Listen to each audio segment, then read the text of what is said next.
everyone. Good morning.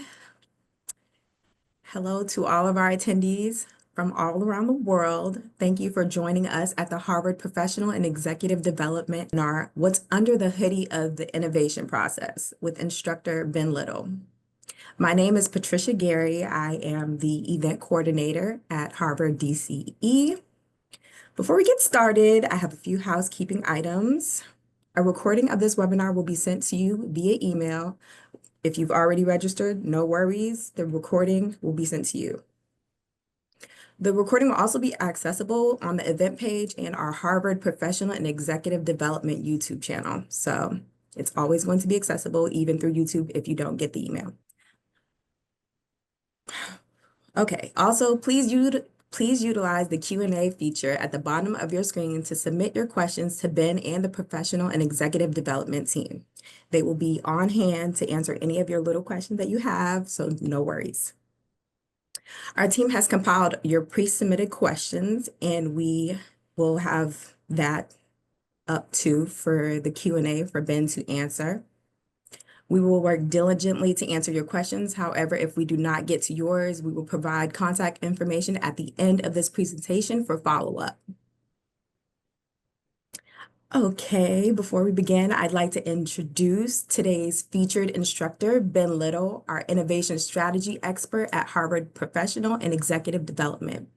He'll walk you through the critical stages of the innovation process, how to foster a culture of creativity and experimentation, tools and frameworks to accelerate your innovation journey, and real-world examples of companies transforming industries with innovation.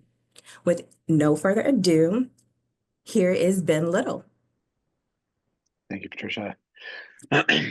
Hi, Ben Little. I teach innovation and strategy at Harvard Professional and Executive Development. I'm also the director of the Masters in Design Innovation program at the Massachusetts College of Art and Design. And during the day, I lead cross-functional innovation projects at Fidelity Investments. Nothing I say is advice or representing a Fidelity view. I'm here strictly from an academic and nerdy innovation enthusiast perspective. I love connecting with people on all of these topics. I'm going to start with a bit of a story.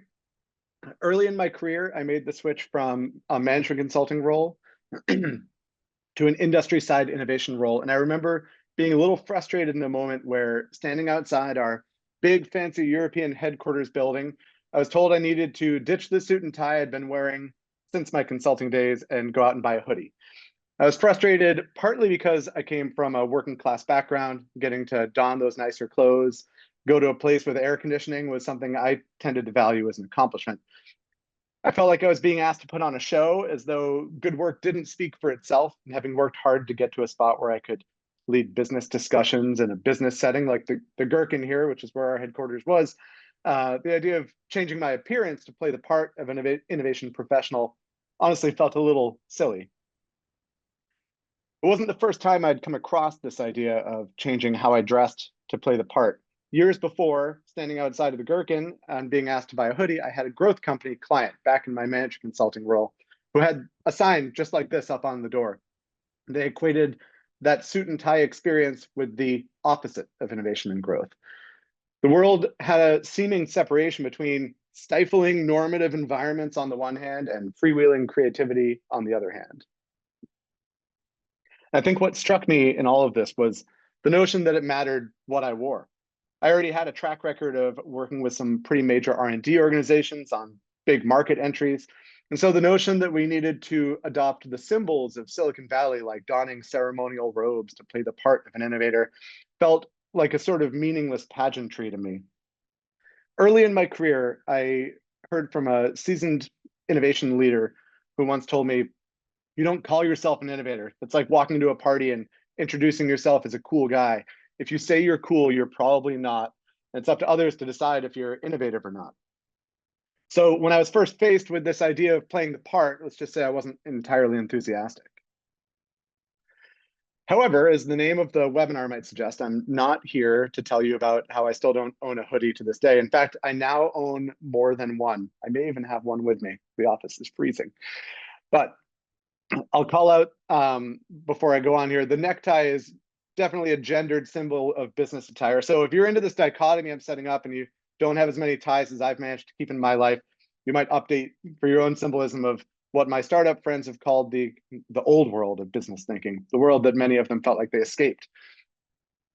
I started to think about this in terms of an old colloquial saying, all hat and no cattle, referring to someone who has the identity of a cowboy without any of the actual experience, style without substance. And I stand by the idea that putting on a hoodie doesn't by itself make you innovative. I've seen the phenomenon that's come to be known as the Silicon Valley petting zoo, where large companies put couches and lawn games in an office space and get some designers and tech folks, set them free as a sort of inspiration to clients and colleagues alike without any actual authority, method, or mandates to bring about change in the organization. But I realized my boss was never speaking in such an extreme standing on the sidewalk that day. This story is more about the moment that I realized innovation leadership is not just an advanced form of innovation execution.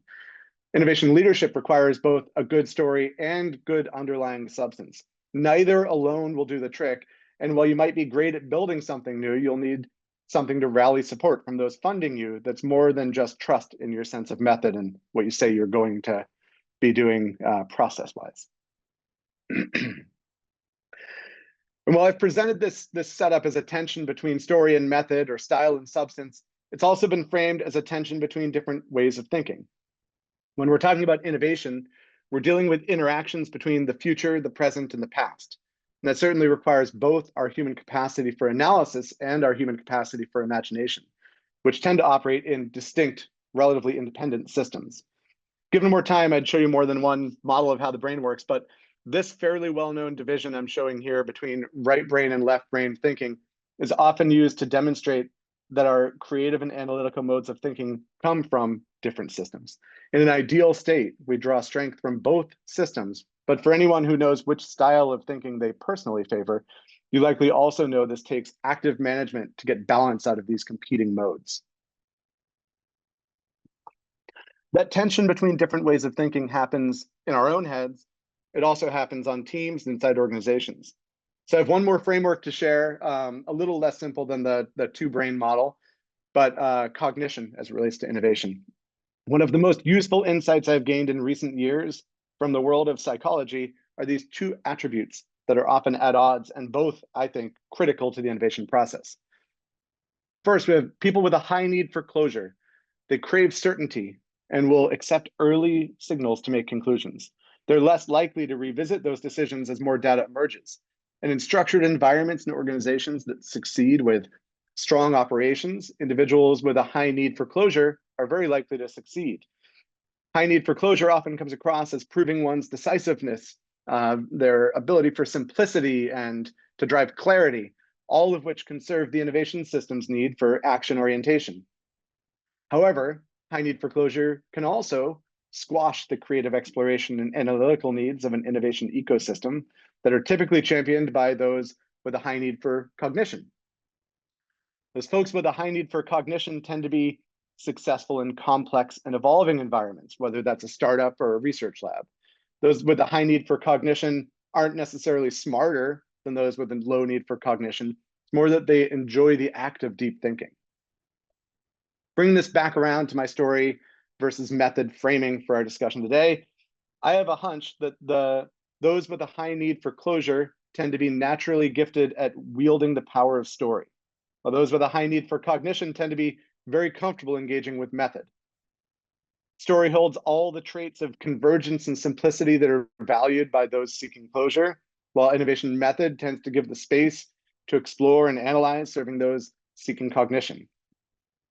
These are not mutually exclusive thinking patterns, but it's relatively uncommon to have a high need for both, which means we typically need more than one person to balance the championing of story and method both in our innovation organizations. Having a team made up of competing ways of thinking is not always easy. Diversity is both critical to innovation and complicated to manage well. Coming back to the opening story of me standing in front of the gherkin being asked to buy a hoodie, I've come to appreciate that this was a moment of those two styles of thinking interacting. As someone who squarely falls on the method and cognition side of things myself, you can probably appreciate the fact that I needed an analytical framework about how the brain works to make sense out of why I would buy a hoodie as part of my professional identity. So I've come around to the wisdom of my former leader to appreciate the underlying value of what he had learned and maybe had a more natural inclination towards than I started with. Sometimes we do need a bit of story, style, and show. Stories what gives you runway and support and permission to keep going. It's what simplifies and compels and inspires everyone involved, including your team, the collaborators you'll need from existing operations, your early adopters, the people paying the bill, whether that's investors in a startup, executives in a corporation, patrons of a nonprofit, stakeholders in a public entity. You'll know who's paying the bill. It's through story that we give direction and purpose to our work. The story of the work matters even more when you're working towards a future that will not naturally come about unless you imagine it together with those in a position to make it happen. That sense of purpose can't be underestimated because it's one of the things that cuts across different ways of thinking. The story of what we're doing together in our work creates common ground that we need to collaborate towards different and very often non-obvious futures. While there's massive complexity underneath, many of the successful stories of innovation we've seen paint a picture of the future that's markedly different from today. In my own practice day to day, that leans heavily towards human-centered systems. Technology continues to grow in complexity and possibility, and keeping that human experience centered is incredibly and increasingly important. There's little better to paint that picture than making the future real in some way, visualizing it, showing it, letting people experience it. I've seen a growing field of scenario planning, speculative future, or futures design that I believe are getting a boost with tools like generative AI, because some of these tools are making it much easier for us to build compelling visuals to tell stories of the future. And while what I was just showing, that 1956 sketch of an autonomous vehicle, might be the best storytelling for a more distant future, one that we're still working towards 70 years after that drawing was made, the automotive industry is famous for showing us potential futures in the form of concept cars. And none of these are about unveiling what they will build, but are about pushing thinking towards a more distant time horizon. Another, I think, great example of future-oriented storytelling is Pan Am's public brand of innovation. Pan Am marketed based on their aspirations, heavily influenced by technology advances and the pace of change during the space race and the 1969 moon landing. Their innovation story made it no surprise for people to see their logo on this Pan Am space clipper from A Space Odyssey 2001, coincidentally designed by a NASA engineer who came to the film through an association with Arthur C. Clarke. His name was Harry Lang. So genuine design went into saying this could be this future. My grandfather, Emerson, was one of 93,000 people to join Pan Am's waiting list for flights to the moon. And sadly, I can't find his card, so this one doesn't have the name Emerson on it. It's from a museum. But Pan Am estimated they'd have commercial flights available by the year 2000. Unfortunately, the airline collapsed in 1991, so none of us are flying to the moon on Pan Am space clippers right now. But their collapse is a more complicated story than I have time for right now. But I think one takeaway is that while they had a great future-oriented brand and innovation story, the story alone doesn't pay the bills.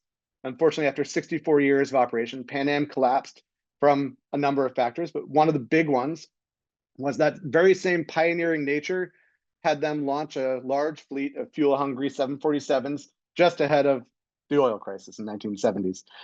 The airline never lacked in vision and innovative spirit, but in analyzing its decline, it was criticized for not adapting and not balancing those long-term and short-term horizons well enough to survive, to make it resilient. Yet another tension in modes of thinking that has more psychology frameworks underlying it around how we consider time horizons in our work, more material for other days. But that's why we pair innovation and strategy, because sometimes this is about restraint as much as it is about the story pushing us forward.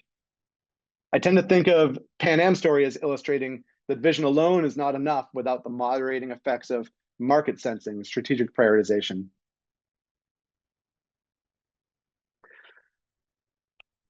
Wrapping up a little bit on the power of story, and then I'll talk a little more about method. These are three takeaways I want to emphasize about the story side, or wearing the hoodie towards some successful outcomes. First is the importance of the future in our innovation story. We need story and purpose to set our system on a path of positive change. I prefer an innovation story that includes some foresight and insight about what futures are possible and plausible. Second is that a good innovation story is fresh and insightful. Put in other words, not boring, not something I hear and go, yeah, all right, that's kind of what everyone's saying. I want to hear something compelling from the perspective of the storyteller. On the one hand, if you're an established market player, it could be that you're using your position and power to keep driving towards a positive future, which might be a change from what you're doing. It might be an advancement in what you're already doing, or it might be a refresh on your founding story.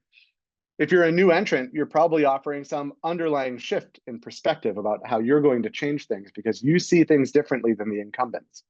In either case, though, some compelling, fresh, and insightful story about the future.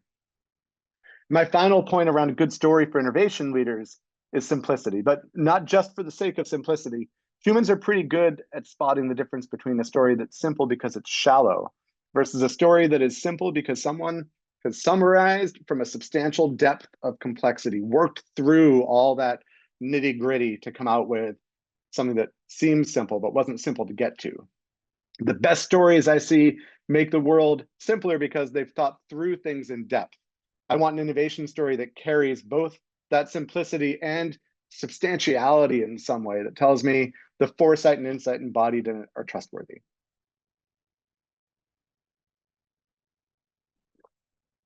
Shifting gears to the underlying method gets us into the complexity and the nitty gritty, the execution and messy reality of it all. And I can tell you the first draft of this webinar had a lot of charts and graphs about method. We could go way, way down a rabbit hole about method, and maybe we'll get into some of it in the Q&A. But I'm just going to share a couple of simple method kind of principles here. So as much as I needed to learn the value of story, this is the side of the equation I was drawn to naturally. I love making sense of complex systems, figuring out how things work. And I was one of those kids taking apart household electronics in the basement, usually with permission. I don't dismantle phones and toasters as much anymore, but innovation systems will always hold a bit of curiosity for me to try to make sense out of. A little bit of tension between story and method, of course. What is process other than a story about how we're going to execute on something? But I'm going to tell you a little bit about the story about how we execute on it. When I start talking about doing the work, I have a few fundamentals that come to mind. And this one might feel familiar by now, but innovation is a constant push and pull between different ways of thinking, different modes of thinking. We need to be able to both flare and focus with some intention so that we're balancing thoughtfulness and action. You'll see this called divergence and convergence, exploration and prioritization, or any other number of usefully opposing and compensating modes of work. But in the flaring, we need to be able to explore and learn and be open-minded. In the focus, we need to get to action. And every organization is going to have a different time horizon of what these cycles look for. But the idea is this constant push and pull between these different ways of thinking with intention. In my day-to-day work, this map serves us pretty well to understand the zones or modalities of our front end of innovation so that research, strategy, design, and technology partners can all work in something close to harmony while shifting thinking modes and dynamics relatively frequently. This is still a pretty high level of method thinking, but even something as simple as this can orient a team to what territory they're working within so they might pick the right tool for the job. If my goal is picking the right problem, I'm probably exploring and discovering with end users and market perspectives and outside-in thinking and just verifying that we're even in the right territory. In my definition phase, my focus around that is building a good charter, a good mission statement, a good innovation agenda, just getting us to the right grounding or the right brief. Whereas in solutioning, right, I'm moving into more prototyping and keeping an open mind, but within a defined problem space at this point, and getting into the done right territory. Here's where we get into user testing and technical testing and feature testing and all those sort of things. Very different scales, very different tools, very different modalities, but enough method orientation to say, what is the work we're doing right now and how are we going to do it? Sharing a story from this realm. When it comes to innovation case studies, people love to pick on Kodak. I'm going to go ahead and applaud their story innovation instead, because for a very, very long time, they were excellent at adaptation. They de-skilled photography for one generation after another from this first handheld box camera up through to color photography, carousel projectors, instant cameras. In nearly every generation, you can look at where photography was technologically and what Kodak did to bring it to a larger audience and less kind of skill required to make something good come out. And as an engineering-led company, they pushed innovation in photography for decades and pioneered several major technology changes in their core market. To me, a sign of a pretty good underlying method. They had a great balance of what they were doing and how they supported R&D, experimentation, launching new lines of business, including in the 1970s when Steve Sasson, pictured here, at Kodak invented, prototyped, and patented the first digital camera. It's not only hardware that Kodak was leading in, however, it was also digital asset management. In the 1990s, many years after building this first digital camera, Kodak was collaborating with MIT Media Lab and other leading universities, pioneering the management and sharing of digital photography. In fact, some of the first online digital photo sharing platforms were built by Kodak. I've been told by people that worked on those systems that much of the work eventually landed in Apple's photo management systems. So Kodak filing for bankruptcy in 2012, losing their market position, was not for a lack of method, not at least in terms of product development, technology exploration. They maintained their leadership in technology and innovation from that perspective. But the big lacking element for them to make their transition, I would argue, was on the story side. They didn't have a prioritized vision that allowed them to lead in the space the way that other major actors have stepped in the modern age of photography, the way that Kodak, in fact, led in previous ages of photography.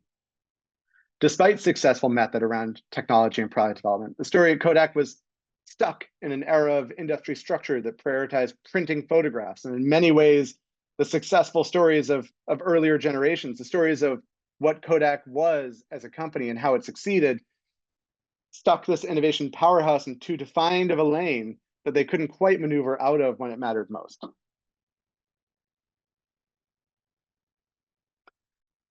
I mentioned I gave a flyby on the method side, and there's a lot of nitty-gritty around innovation, very different nitty-gritty depending on your context as well. There's a lifetime of details to explore. But there are three priority takeaways I'd ask each of you to consider when evaluating your innovation method, three that have served me pretty well in designing these systems. The first is to orient the system to learning, that flair side, that exploration side of things. You're exploring the unknown. And so keeping an open mind that can adapt to new information is both critical and hard to do in a fast-paced world. Giving space to that exploration is a really important thing, and understanding where in your method that's going to happen. The second point is to think in portfolio terms. Most ideas don't succeed. And innovation systems I've worked with not only assume a high level of productive failure that leads still to something, to a lesson or to a mitigation of risk, by exposing that potential for failure as early as possible, so we can concentrate our efforts on concepts with the highest likelihood to drive value. The final trait around method that's critical and somewhat in tension with being learning oriented is being action biased. That's why that flair and focus are about moderating those different ways of thinking, right? We start with exploration, then we need to come to some sort of an action as quickly as is reasonable. You can see the balancing act between wanting to keep learning until we get it right versus wanting to keep shipping as soon as we get something working. And that tension might feel familiar as one between cognition and closure, between thinking and action. You can't really explore the future without learning or without action. So method is the best way to force them to live together in balance, an intentional balance. In my most successful innovation workplaces, the assumption of action made our work into an action prioritization task rather than a persuasion to action task. I'll say that one more way for emphasis and to unpack a little bit. Successful innovation systems assume action so that we are never trying to reprioritize a backlog of investing in existing lines of business. We're always launching affordable experiments to seed new potential lines of business, new potential products, new potential ways of doing things. So we'd better find our way to the best options with the runway we're given. All three of these lessons are baked into that three-diamond model I showed earlier in pretty much every innovation process I've ever built. All right. nearly to the end of the prepared content, and then we'll get into Q&A. I'd be a little surprised if you didn't see my iconography coming together for a bit of conclusion. At the root of my own learning journey, from the execution to the leadership of innovation, is an appreciation for how story and method work best together. Pan Am and Kodak are historical stories, and both have times where they had great method and great story, but their failures came about when one or the other fell away, or particularly at the wrong moment, essentially when they fell out of balance. You can pick almost any modern behemoth of an innovation story to look for these elements in balance, currently in balance, the ability to adapt quickly. Amazon's move into AWS and new categories like grocery, calculated expansions that allowed them to build on past successes and diversify their business. Auto industry's balance around shifting to electric vehicles has been debatable, particularly while we're in the moment, but it's involved a careful balance of how fast to push technology and brand both.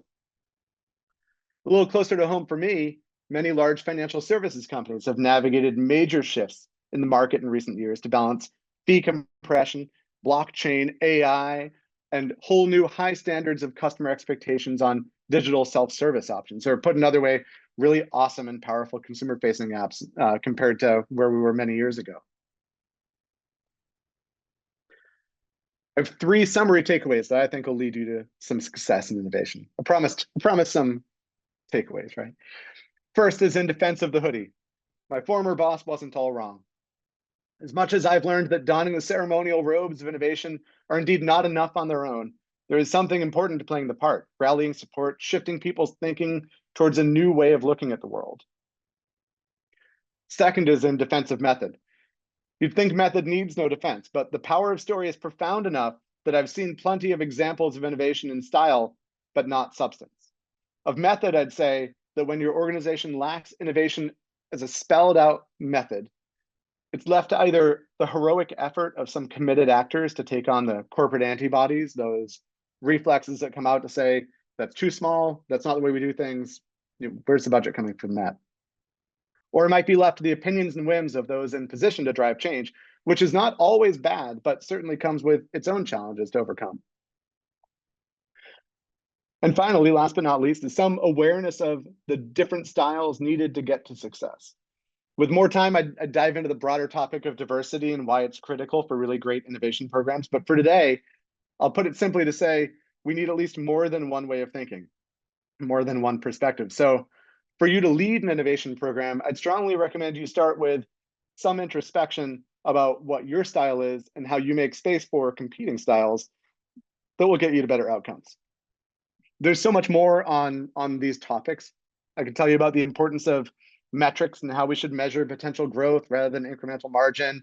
I love talking about temporality, the role of time, how we evaluate success or failure of experiments from market timing perspectives, how we consider the past, present, and future of our organizations. And with the advent of AI, it's increasingly important to understand positive friction in user experiences, human centricity in system design, the role of innovation leaders in shaping good problem statements. I spend days with exec ed participants and years with my graduate students exploring these topics, and I haven't gotten bored of it yet. So with that, I think we're probably in a good space to take on some of the questions. I know we've got a few pre-submitted. Welcome back, Patricia. Hey, happy to be back. Thank you so much for your presentation, Ben. I learned so much, and I'm sure all of our attendees learned a lot as well. A lot to take in for sure, and a lot to think about. So now it's time for Q&A. Our attendees have a lot of questions for you, so let's see how many we can get through before our session ends. Great. Okay, so our first question for you, Ben, is why are you so passionate about innovation? What do you love about, actually, I'll just ask it in a 2-part question because it's kind of a full question. Why are you so passionate about innovation? I think there is something embedded deep in my personality that I love driving change. Innovation at its root is about change. You know, when we design something new, build a new system, it's about trying to advance the world in some way, human experience, adopt all the exciting potential of technology. So that's what led me down this path, I think. It doesn't always make me a great corporate teammate at times because I get really bored really easily. So the day-to-day operations, I'm like, right, yeah, we have to do that too. But look at all this exciting new stuff we could be building. So another thing I've learned over the years maybe is that balancing act. Okay. So another question would be, what do you love about teaching professional and executive development at Harvard? Hmm. I'll take that as a two-part one too, because I think there's teaching at the beginning. When I got out of grad school myself, I learned so much and realized I had a bit of a fear, like, oh my gosh, I have not really reduced this all to practice. I'm going to start forgetting things before I get around to using it all. And so I consider teaching in general to be part of my own pursuit of mastery. My grandfather, who I mentioned earlier in stories, served on a destroyer in World War II. He shared this idea from the kind of sailor culture of to really master something, you first see someone else do something, then you do one yourself, and then you teach.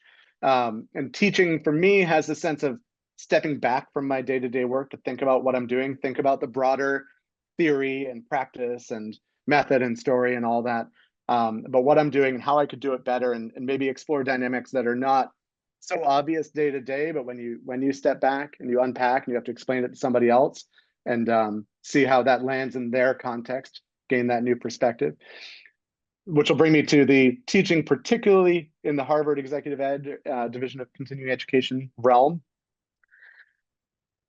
I'll start with just a story. In our last course, just a couple months ago, we were talking about innovation metrics, and I saw an interaction between startup investor, and someone who worked in the State Department.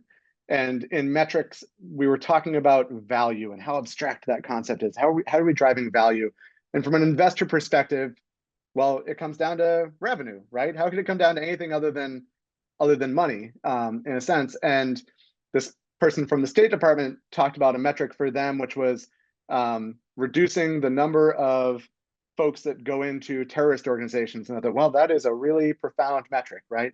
And that was just the beginning of a conversation that sparked all of these different perspectives from all of these different realms of public service and private industry and startup and incumbent. And I find that engaging with such a diverse audience who are practiced and seasoned in their various fields has a richness that I find nowhere else. And so for my own pursuit of mastery, my own teaching in this environment with that group is just fascinating. So I continue to learn a lot from all the discussion and collaboration that happens in that setting, and needing to myself step back every once in a while as a business person and think, all right, well, what does this mean from someone coming from government? It's driven my own thinking forward for sure. That was very interesting. Thanks, Ben. And your program, may I say, sounds so exciting. Like I have maybe fun I with should. it. Yeah, absolutely. Sounds super exciting.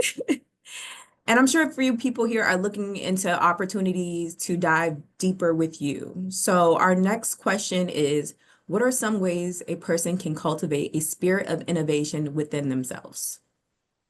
Yeah. That's an interesting one. So I have Yeah. a few, and I can share a couple stories. But there's the big formal stuff where I'm gonna build an innovation program at a company, so on and so forth. And then I'm taking this question in a more personal way, right, among myself. Two words that I would keep in mind. One is experimentation, and the other is curiosity. So how can I drive experiments? The root of innovation is some form of trying things, that action orientation, trying something new, seeing what happens. If you can set up some degree of experimentation that allows you to explore an idea and make something and build something and see what happens, test something, I think that's a great way to just get your hands dirty and get started on the path. If you can do that in a professional setting as part of your professional identity too, you'll find other people who share that spirit, and kind of finding your people is a big part of it. So at Fidelity, I can share, because this part is public, we have innovation communities and challenges and internal incubators and places for people to do that form of experimentation and connect with other people who are pursuing that similar spirit and way of thinking. And depending on the scale of your organization, you might find a similar community and opportunity to drive forward and just engage with the innovation process and just get started. Um, in a city like Boston, there are also ways for people to find communities like that as meetups and as events around. There's a, for those who are in the Boston area, there's a meeting in Cambridge actually called Venture Cafe. You can go to and connect with people building startups and talk with them and get a sense of just what's going on and get inspired. So that's the other side is the curiosity side, just exploring, just being interested, following a bit of passion and something that feels like you want to learn more about it. Those really go hand in hand. I'll share one last thing, that if you're in a leadership role or a management role, opening up the process, engaging in things like brainstorming, it might seem cliche, but it does have value, that if you can start to do it right, and follow some of that curiosity and creativity and make space for it. A team of mine in the past had something that we called green hat sessions. It comes out of a book, Edward de Bono's Six Thinking Hats. And the green hat is this open-minded. We have a question. We're not going to criticize. We're not going to, evaluate. We're just going to generate a whole bunch of ideas. And we've all been in plenty of brainstorming sessions that don't go anywhere. So I'm not necessarily saying more brainstorming, but this brainstorming around the work that you've got going and around accessing new perspectives from the people around you and thinking in new ways and making space for that, I think is another really great way to get started and just pick your head up a little bit from that day to day, which can sometimes feel like a grind. Make formal space for it, give permission to your teammates for it, and just get some of that energy going. Those are great tips. I'm sure that our attendees can walk away with a lot of things that you just said and apply them to their life right now. So our next question is along the same lines. The question is, how can someone inspire their team to embrace creativity and fresh ideas, especially within a change-resistant culture? Oh yeah, that's the story of my life. Uphill The battle. Yeah, I'll share. I seem to work most of my career in large, successful, storied, older organizations. And also, I don't know why, but I seem to love heavily regulated environments. So you talk about resistance to that risk taking and change. It's not a natural reflex for a lot of organizations. A lot of organizations that have the resource to fund innovation often have plenty of kind of challenges to overcome about what the natural, most comfortable mode might be. Sorry, waxing poetic. One thing that we talk about in the broader program that we'll talk about in May is the concept of an ambidextrous organization. How much distance do you put between that day-to-day culture, what I almost inevitably, every innovation group I've worked for, we tend to call the mothership, the big corporation that's funding us. Are we part of that? Are we part of a business unit? Are we within a product team or a division? Or are we separate? Are we a labs group that's off, kind of a skunk works, running out at a distance, distant from the organization and freed to do what we want? And there are positive and negative to each mode, and there's unfortunately never really a super clear answer on which one's the right one. You just have to manage the ups and downs of both. But all right, wait, I'm going off in left field here. So that's what we talk about to unpack it from a theory perspective. How do we do this day to day? Day to day, I'll share one that might feel out of place in a way. Here among the team I work with day to day, we actually go and use the art around the office and the art team to get us thinking in new ways. So we are a deeply analytical culture. We live and die by math. If I look out behind me at the screens, there's Excel up on 90% of the screens, or some analytical software package. Doing something that really jars you into a new way of thinking, looking at artwork, bringing the team out to a museum, changing our context, our role, usually with a kind of interpreter. So an art curator or visual thinking strategies is another function we take to just access that different way of thinking, different modality than maybe what we do day to day. That can start the ball rolling, as it were, inspire people, create a common ground where people are on the same level, because most of us don't know a lot about art if we came to very analytical kind of financial services roles. The other is senior executive support. So there is a really strong role for how much do we actually believe in innovation and how much support is coming from the top. And if you have access to that level of your organization, there's really no replacement for that. For someone to come forth and say, this is a priority and this is an innovation challenge or agenda we're driving, and that clarity of story is in many ways the best case scenario. So if it's on your scorecard and you've got access to senior leaders, what's the most senior voice you can bring to help support some positive movement around that? All right. Great ideas, Ben. I'm learning a lot from you. I'm learning a That's lot. great. Love spending time with you. Yeah. It can be difficult though to navigate those type of situations. So that's good advice to follow. Our next question is, if someone is really interested in the method aspect of innovation, which resources do you recommend that they look into? Yes, great. It's funny. I wish there were more books about this, and that's a project for me when I have more time. There is a great write-up I recently read all of the International Standards Organization. So it's ISO 56000 is the family. ISO 56001 will get you started on the requirements of innovation management systems.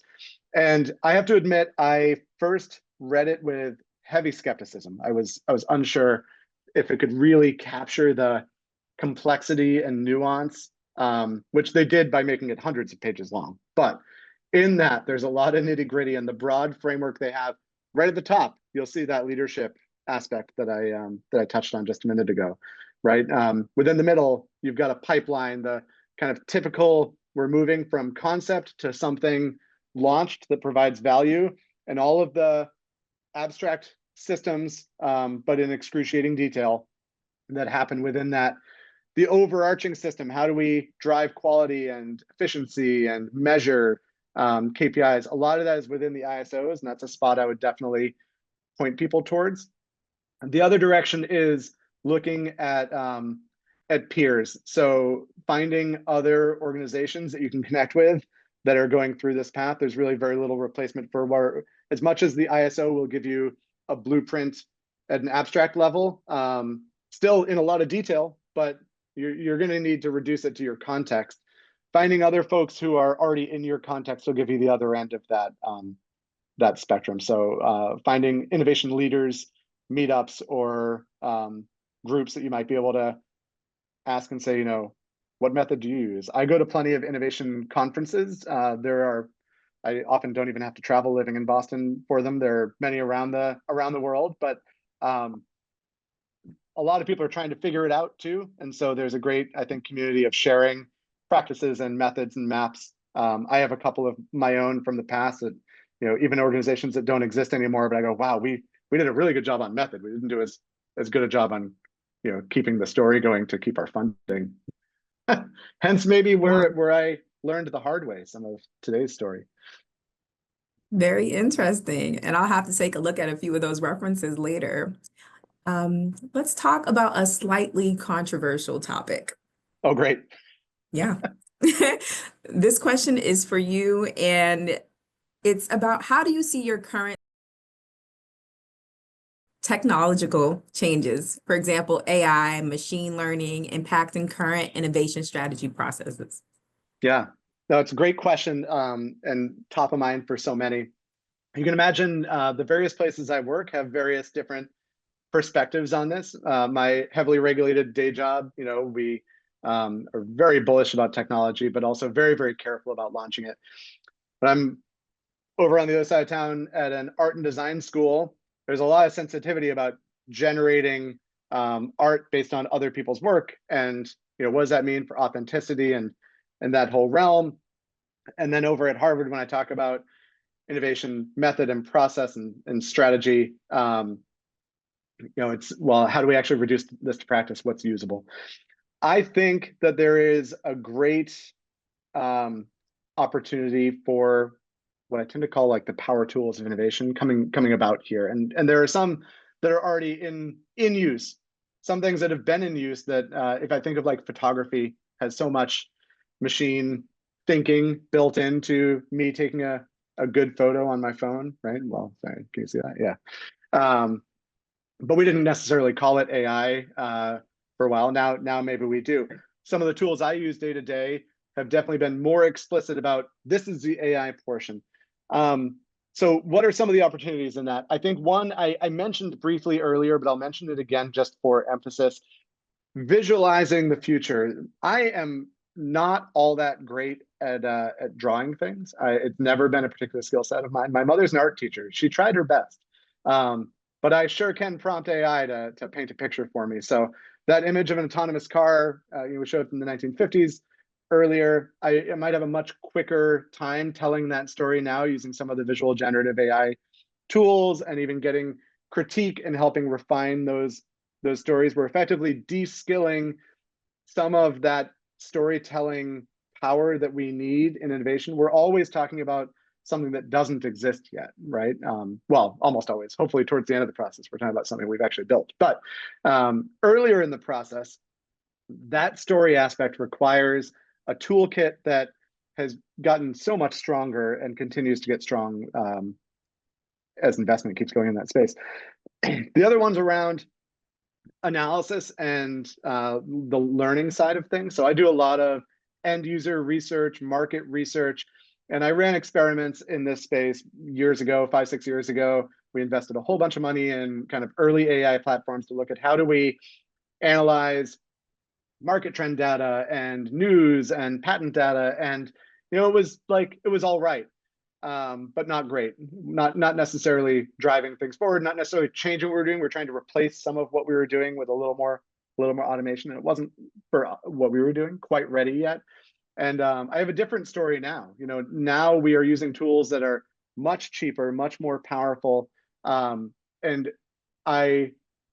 where it gets into controversial is I hesitate to go too far with a power tool, metaphor, because a power tool used poorly can be dangerous too.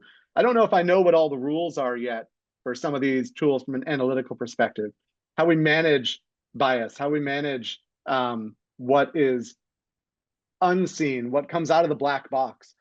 When I taught user research in years past, I used to make my students transcribe what they heard in the interview by hand and then analyze it with highlighters because I'm getting old, and that was a while ago.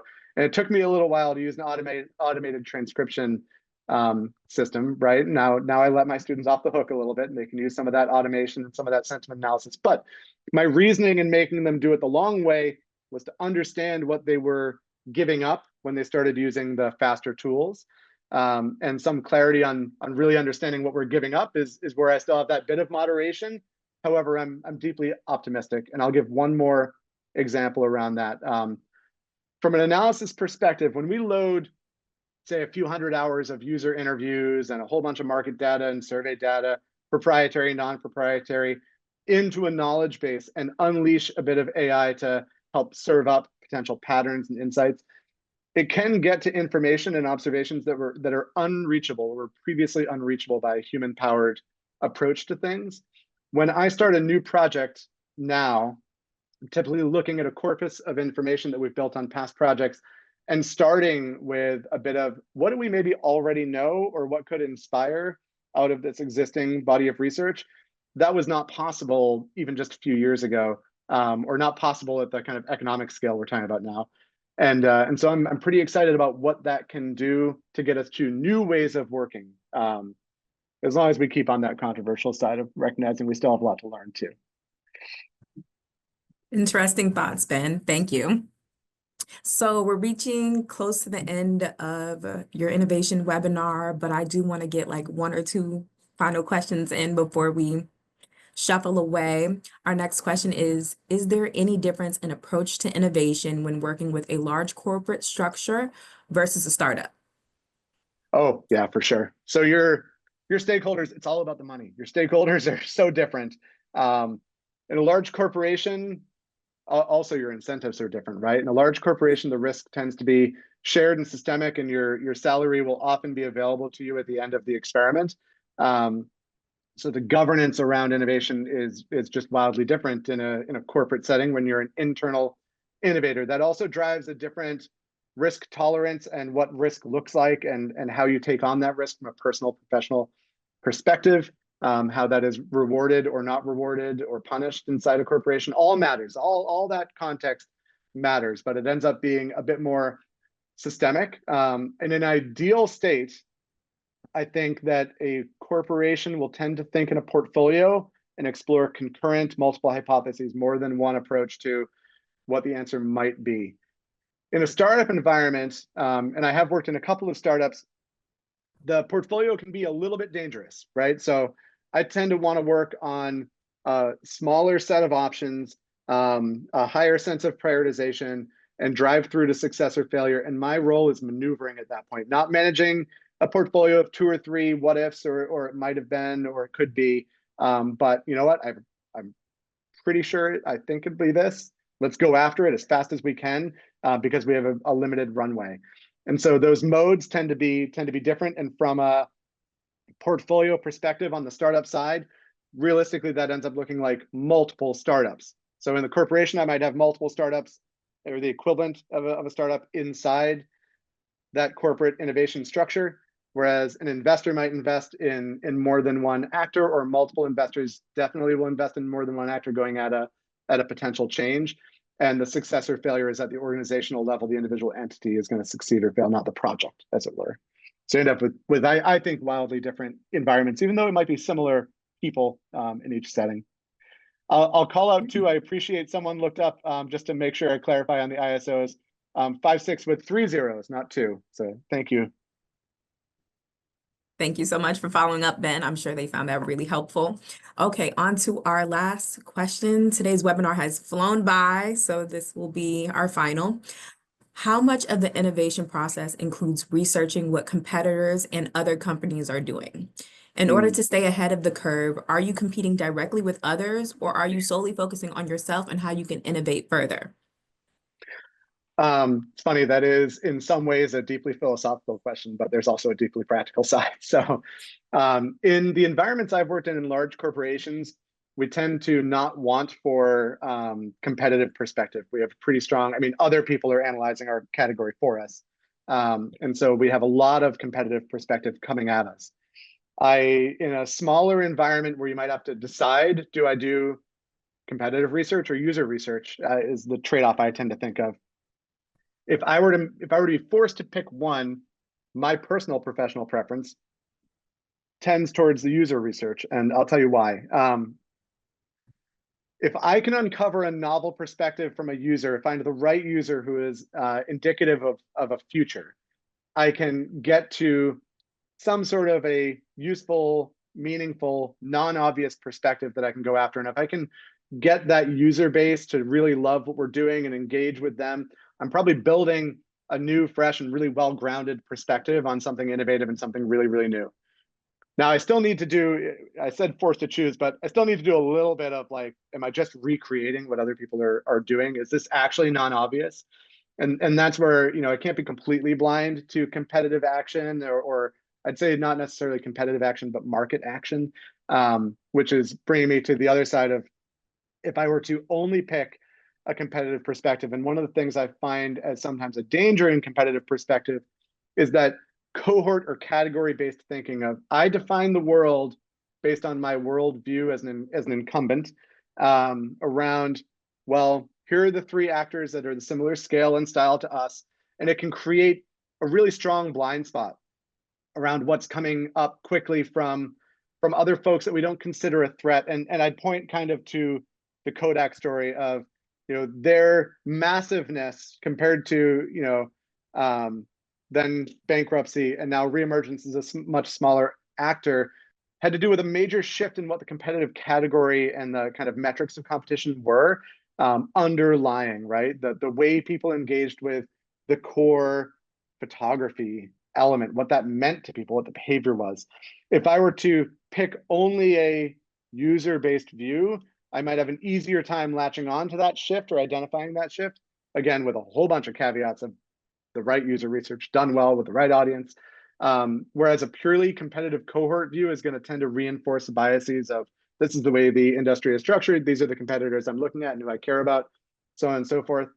But going back to where I started, in an ideal world when we have both, I learn a lot from competitive views too. There are great ideas out there.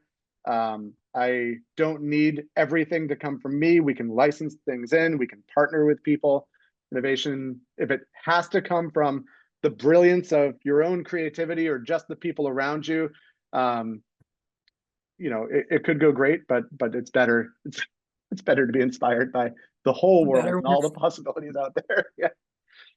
two heads are better than one, or three And just great knowing what you're entering into, right? There is a degree of knowing if it's a storm out there, or if it's kind of placid waters that you're wading into, and the new thing you're going to do is going to have little competition or be really novel, or you're just another person trying the same idea in either a new era or a new place. So there is still, I think, a great deal of humbling pressure to take from competitive view as well.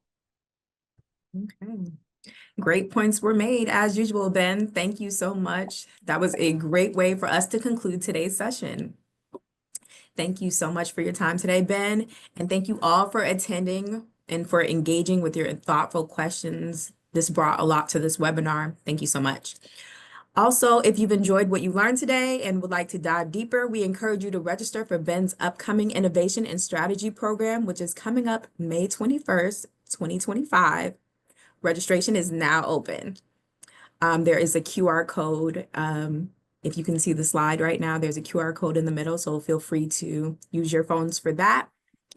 Also, if you have any questions about how to register for the program or would like to learn more, please email us at execdev@dce.harvard.edu or call us at 617-998-8500.